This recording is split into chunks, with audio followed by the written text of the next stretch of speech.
Habang pineflex ko nga ang aking mukha dito sa salamin sa dati naming accommodation, ay may napansin ako sa aking likod na naiwan ng aking mga kasama. Ayan, tatlong Nestle kondensada pala ito, sweet kondensada. Kaya may naisip akong gawin, hindi ko pa nagagawa sa buong buhay ko, ang gumawa ng dulce de leche. Ito'y matagal lang nag-trending at nag-viral, hindi ko naman magawa dahil napakamahal ng kondensada dito sa Qatar.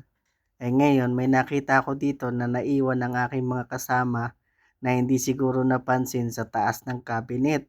Kaya ngayon gagawa ako para matikman ko kung totoo ang sinasabi nila na sobrang sarap daw talaga ng dulce de leche ipalaman sa tinapay or kaya papak-papakin pagkatapos nyong kumain. Parang ito na yung pinaka-dessert nyo. Kaya nga tinanggal ko na yung balat ng tatlong kondensada at meron na rin akong sinalang na isang kalderong tubig. At ngayon nga guys ay nilagay ko na itong tatlo at hihintayin ko na lang maluto. Sa mga napanood ko nga sa YouTube ay kailangan pakuluan ng 30 minutes kung meron kayong pressure cooker. Kung sa gasol naman ay aabutin ng 3 hours. Baka ubos na yung gasol nyo, hindi pa luto. Ay dito naman sa amin ay electric stove lang ang gamit namin at libre naman kami kuryente rito sa aking pinagtatrabuhan dito sa Qatar. And kaya ay okay lang kahit matagal ko itong lutuin kahit abutin ng 6 hours.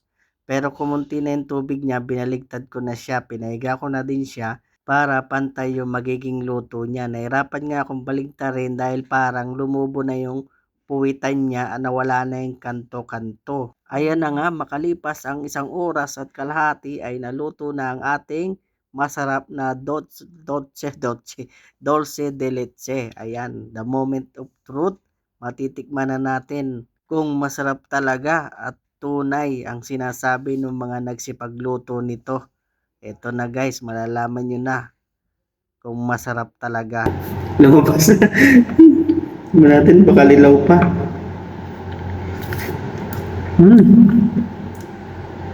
Sarap, masapan. Lasang masapan. Sa amin sa Quezon, lasang masapan. Minit-init pa. Sarap pala.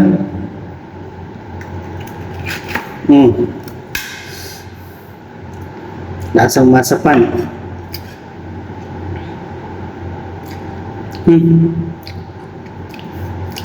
Panalo, sarap.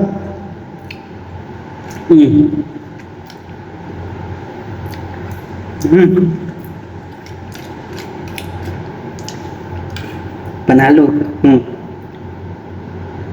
Sakto lang. Sakto lang yung luto. Charot kalahati. Tapos di ko siya tinakpan.